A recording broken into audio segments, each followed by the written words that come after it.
Municipal చైర్పర్సన్లు, vice చైర్పర్సన్లు, corporation మేయర్లు, deputy మేయర్ల ఎన్నికతో పురపోరు ప్రక్రియ నేడు ముగియనుంది. కౌన్సిలర్లు, కార్పొరేటర్లు ఇవాళ ప్రమాణ స్వీకారం చేయనున్నారు. రాష్ట్ర వ్యాప్తంగా 116 మున్సిపాలిటీల్లో 2594 మంది కౌన్సిలర్లు, కార్పొరేషన్లలో 414 మంది కార్పొరేటర్లు గెలిచారు. ఉదయం 11 గంటలకు ఎన్నికైన కౌన్సిలర్లు, కార్పొరేటర్లు ప్రమాణ స్వీకారం చేస్తారు. ఆ కార్యక్రమం ముగిశాక మధ్యాహ్నం 12:30కు మున్సిపల్ చైర్పర్సన్లు, వైస్ చైర్పర్సన్లు, కార్పొరేషన్ మేయర్లు, డిప్యూటీ మేయర్ల ఎన్నిక ప్రక్రియ ప్రారంభం కానుంది.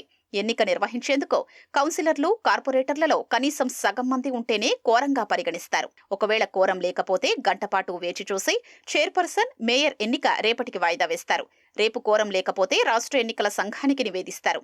ఎస్ఈసీ మరో రోజు ఖరారు చేసి అప్పుడు కోరం లేకపోయినా ఎన్నిక నిర్వహిస్తారు.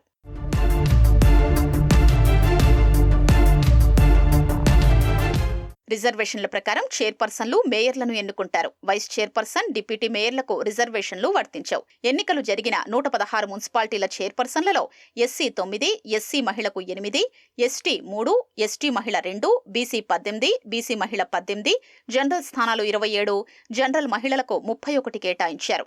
మున్సిపల్ చైర్పర్సన్లు, వైస్ చైర్పర్సన్లు, కార్పొరేషన్ మేయర్లు, డిప్యూటీ మేయర్ల ఎన్నిక కోసం ఒకరే పోటీలో ఉంటే ఏకగ్రీవంగా ప్రకటిస్తారు. ఒకరికంటే ఎక్కువ మంది పోటీలో ఉంటే ఎన్నిక నిర్వహిస్తారు.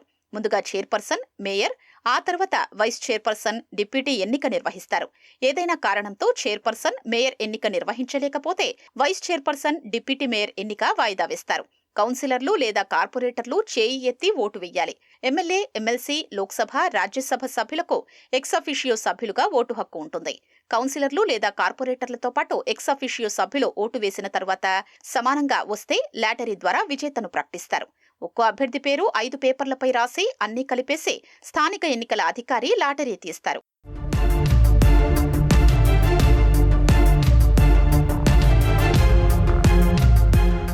రాజకీయ పార్టీలకు విప్ జారీ చేసే అధికారం ఉంటుంది. Congress, BRS, BJP, CPI, CPM, MIM సహా 13 పార్టీలకు విప్ జారీ చేసే అవకాశం ఉంది. ఒకవేళ విప్ జారీ చేస్తే ఉదయం 11 గంటల్లోపు స్థానిక ఎన్నికల అధికారికి ఆయా పార్టీలు సమాచారం ఇవ్వాలి. పార్టీల అభ్యర్థులుగా గెలిచిన వారు విప్ను ఖచ్చితంగా పాటించాల్సి ఉంటుంది. ఒకవేళ విప్ ధిక్కరిస్తే ఆ పార్టీ 3 రోజుల్లోగా కలెక్టర్కు ఫిర్యాదు చేయొచ్చు. ఆరోపణలు ఎదుర్కొంటున్న అభ్యర్థికి నోటీసులు ఇచ్చి వివరణ కోసం వారం రోజులు గడువు ఇచ్చి ఆ తర్వాత 2 రోజుల్లో తగిన చర్యలు తీసుకోవాల్సి ఉంటుంది. Chairperson, vice chairperson, mayor, deputy mayor అభ్యర్థికి ఆయా పార్టీలు బీఫామ్ ఇవ్వాలి. ఉదయం 10 గంటల్లోపు స్థానిక ఎన్నికల అధికారికి బీఫామ్ సమర్పించాలి. చైర్పర్సన్లు, మేయర్ల ఎన్నికలు ముగిసే వరకు ఎన్నికల కోడ్ అమల్లో ఉంటుందని ఎస్ఈసీ స్పష్టం చేసింది. ఎన్నికల కోడ్ ఉల్లంఘించిన విజేతలు, పార్టీలకు వెంటనే నోటీసు ఇవ్వాలని జిల్లాల అధికారుల్ని ఈసీ ఆదేశించింది.